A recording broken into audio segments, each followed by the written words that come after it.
Hello students. तो आज के इस लेक्चर में हम चाइनीज रिमाइंडर थ्योरम की मदद से सिस्टम ऑफ लीनियर कॉन्ग्रुएंसीज को सॉल्व करना सीखेंगे। तो जो मैंने एग्जांपल कंसिडर किया है उसमें मेरे पास तीन कॉन्ग्रुएंसीज हैं।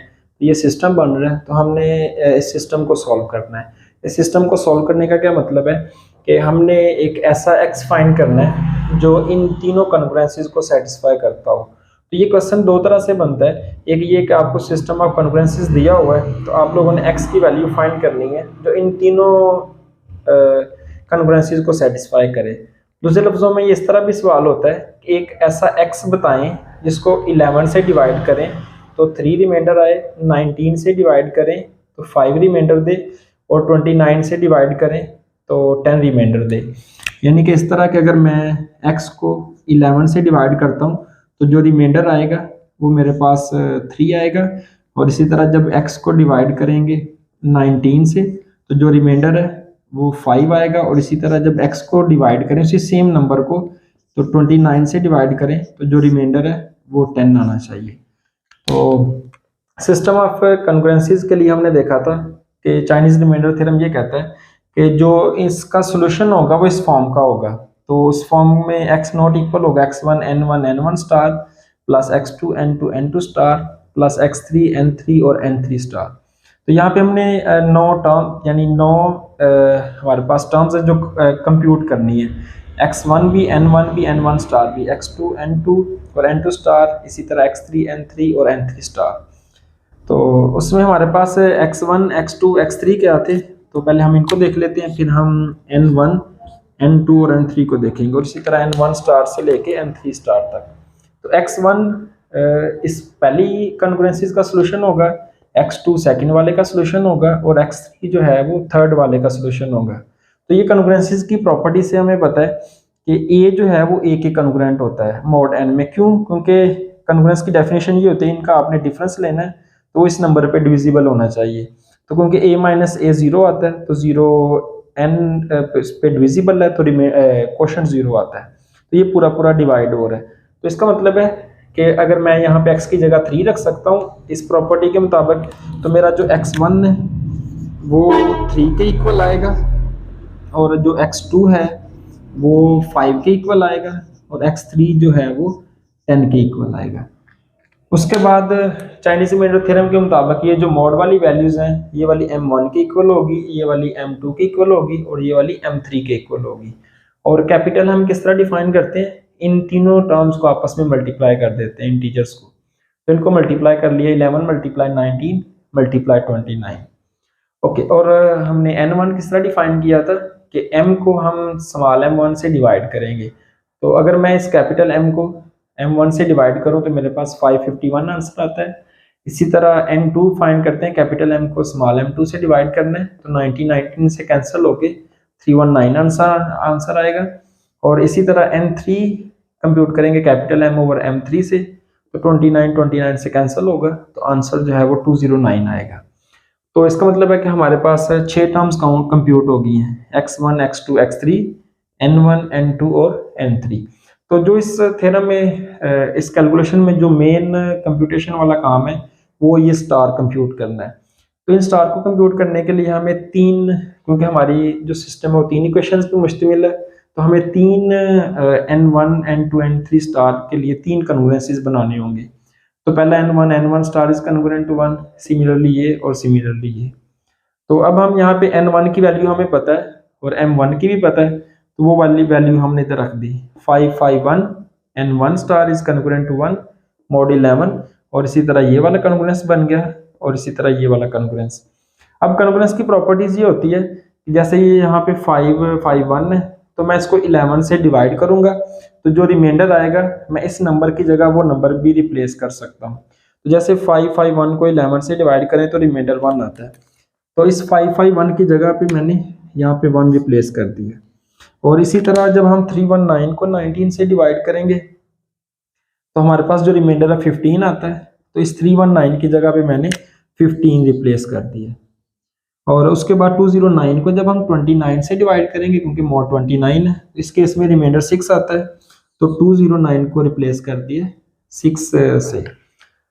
अब हमने यहाँ से तीनों वैल्यूज कंप्यूट करनी है, n1 स्टार, n2 स्टार और n3 स्टार। तो पहले वाला तो सिंपल है जैसे यहाँ पे किया है, तो यहाँ से हमें क्लियरली नजर आ रहा है कि n1 स्टार जो है वो इक्वल होगा 1 के। तो ये वाला तो मसला हल हो गया।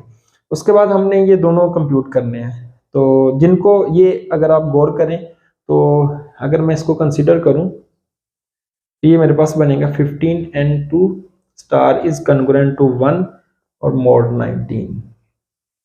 तो ये जो लीनियर कन्ग्रुएंस है उसकी तरह बन गया है कि ax is congruent to b mod n।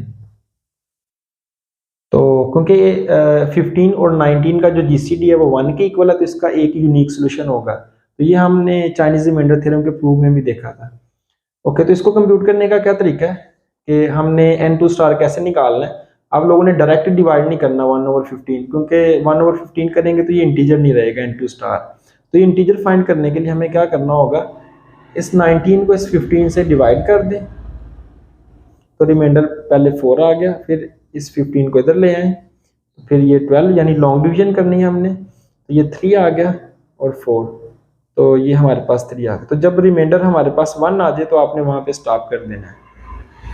Okay, अब हम 19 को क्या लिख सकते हैं, 15 मल्टीप्लाई 1 प्लस रिमाइंडर 4, और फिर 15 को लिख सकते हैं, ये लिख लिया हमने। अब इसको लिखते हैं 15 इक्वल टू 4 मल्टीप्लाई 3 और प्लस रिमाइंडर जो है वो 3 आया, और फिर हम 4 को लिखते हैं, वो इक्वल आया 3 मल्टीप्लाई 1 और प्लस 1। तो ये बड़ा सिंपल है। इस 19 को लिखना होता है quotient divisor multiply quotient plus remainder. तो ये हमारे पास 3 इक्वेशंस बन गई। तो यहाँ से मैंने रिमाइंडर कंप्यूट करने हैं, तो ये वाला भी रिमाइंडर है, ये वाला भी रिमाइंडर है और ये वाला भी, तो ये तीनों कंप्यूट करेंगे। तो यहाँ से जो 4 की वैल्यू है वो इक्वल आएगी 19 माइनस 15 इंटू 1।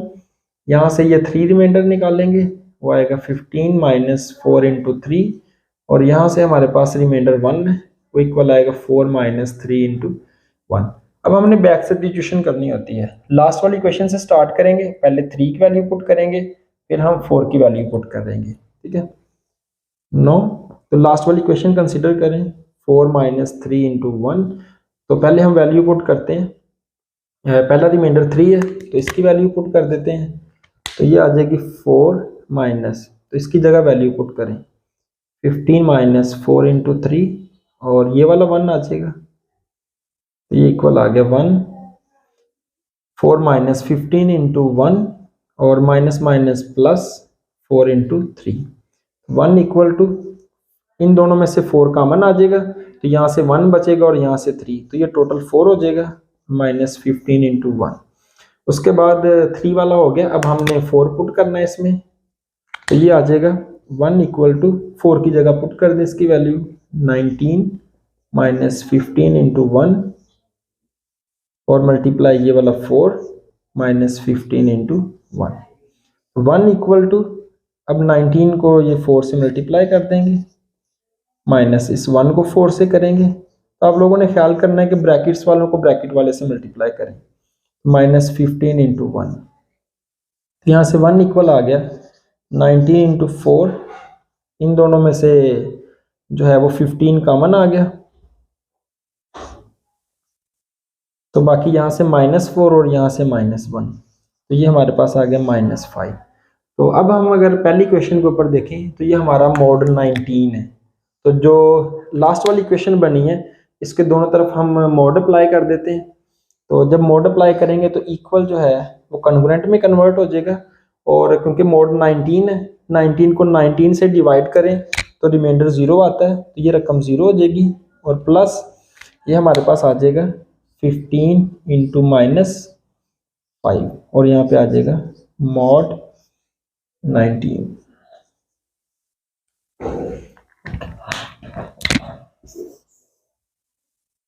उसके बाद इस वाली क्वेश्चन को मैं दोबारा लिख रहा हूँ, तो ये मेरे पास आई है 1 इज कन्ग्रुएंट टू 15 इंटू -5 और मॉड 19। तो ये आप लोगों ने ज़हन में रखना है कि मॉड वाली जो वैल्यू है वो हम इधर ऐड भी कर सकते हैं और माइनस भी कर सकते हैं। इस केस में ये मेरा माइनस में आंसर आया, तो मैं चाहता हूँ ये प्लस में चला जाए, तो इसके लिए मैं -5 में 19 ऐड भी कर सकता हूँ। जब मैं इसमें 19 ऐड करूंगा तो मेरे पास आंसर आ जाएगा। ओके, तो इसका मतलब है कि जब मैं 15 को 14 से मल्टीप्लाई करूंगा तो मेरे पास आंसर जो है वो 1 आएगा। तो इसका मतलब है इस इक्वेशन में हम ऐसा करेंगे कि इस वाली को हम मल्टीप्लाई करेंगे 14 से, तो मल्टीप्लाइंग बाय 14, तो ये आ जाएगा 15 multiply 14 and 2 star is congruent to 1 और मॉड 19। तो यहाँ से क्योंकि 15 मल्टीप्लाई 14, इधर भी 14 से मल्टीप्लाई करेंगे तो हमें पता है 15 को 14 से मल्टीप्लाई करें आंसर 1 आता है। तो ये वाली जो रकम है ये 1 की इक्वल हो जाएगी। तो n2 स्टार जो है वो इक्वल आ जाएगा 14 के मॉड 19 के। इसी तरह हम दूसरी क्वेश्चन सॉल्व करेंगे, थर्ड वाली क्वेश्चन सॉल्व करेंगे। थर्ड वाली क्वेश्चन क्या है हमारे पास, 6n3 star is congruent to 1 और मॉड 29। ओके, अब हम दोबारा वही पिछले वाला प्रोसेस यूज करेंगे। तो अब हमने 29 को डिवाइड करना है 6 से, तो ये 4 से होगा 24, ये माइनस करेंगे तो 5, और उसके बाद 6 को इधर रखेंगे तो 5 और यहाँ पे 1 आ गया। तो इस केस में हमारे पास दो इक्वेशंस बनेगी।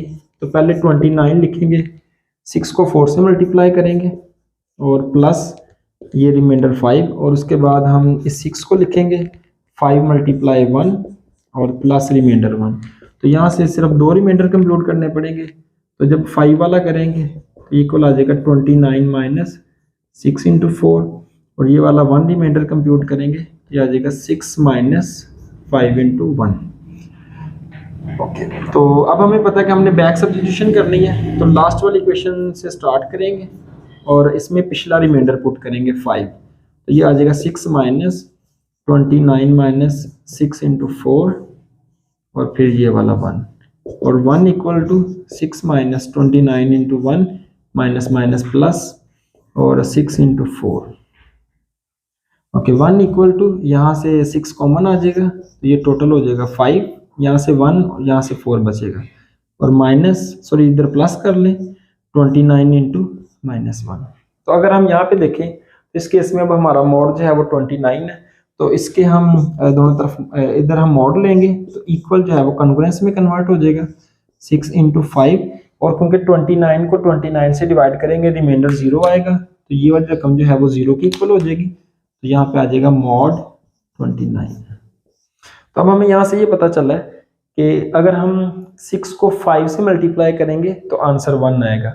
तो अब हम क्या करते हैं, इस इक्वेशन को मल्टीप्लाई कर देते हैं।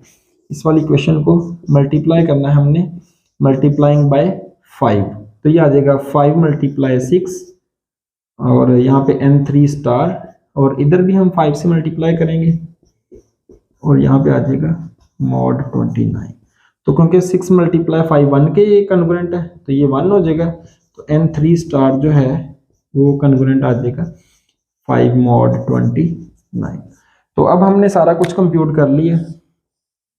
n3 स्टार जो है वो 5 के इक्वल आया, और यहाँ पे हमने n2 स्टार जो है वो 14 के इक्वल आया, और यहाँ से n1 स्टार जो है वो 1 के इक्वल आया।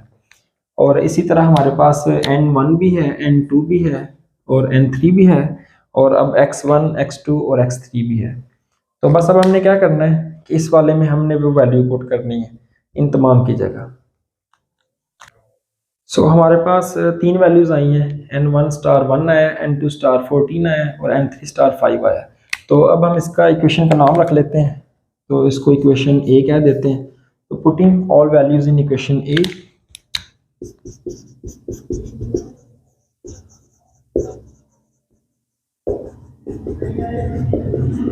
तो इक्वेशन ए में पुट करेंगे तो x नॉट इक्वल आ जाएगा, x1 जो है वो 3 के इक्वल है, तो 3 मल्टीप्लाई n1 जो है वो 551 के इक्वल है, और मल्टीप्लाई n1 स्टार जो है वो 1 के इक्वल है, प्लस x2 जो है वो 5 के इक्वल है, और इसी तरह n2 जो है वो 319 के इक्वल है, और n2 स्टार जो है वो हमारा 14 आया और प्लस, और उसके बाद x3 जो है वो 10 के इक्वल आया, और उसके बाद हमारे पास N3 स्टार, N3 जो है वो 209 है, और उसके बाद जो N3 स्टार है वो 5 के इक्वल है। और यहाँ पे हमारा मोड जो है वो इन तीनों को मल्टीप्लाई करना होता है, 11 मल्टीप्लाई 19 मल्टीप्लाई 29।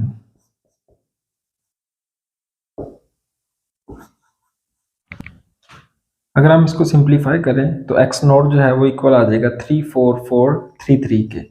तो जैसा कि मैंने पहले एक्सप्लेन किया है कि मोड में ये होता है कि हम इस नंबर को जब मोड से डिवाइड करेंगे तो इसकी जगह रिमाइंडर भी लिख सकते हैं। तो जब मैंने इसको इससे डिवाइड किया तो रिमाइंडर जो है वो 4128 आता है, तो इसकी जगह वो 4128 लिख दी है। अब हम वेरीफाई कर सकते हैं जो हमारा आंसर आया है, जैसा कि मैंने पहले एक्सप्लेन किया था, ये जो नंबर आया है जब हम इसको डिवाइड करेंगे 11 से तो रिमाइंडर 3 देना चाहिए, जब 19 से डिवाइड करें तो रिमाइंडर 5 देना चाहिए, और जब 29 से डिवाइड करें तो रिमाइंडर 10 आना चाहिए। तो यहाँ पे मैंने 11 से डिवाइड किया तो रिमाइंडर 3 आ रहा है, 19 से डिवाइड किया तो रिमाइंडर 5 आ रहा है, और इसी तरह 29 से डिवाइड किया तो रिमाइंडर 10 आ रहा है। इसका मतलब है कि जो हमने एक्स नोट निकाला है वो करेक्ट निकाला है।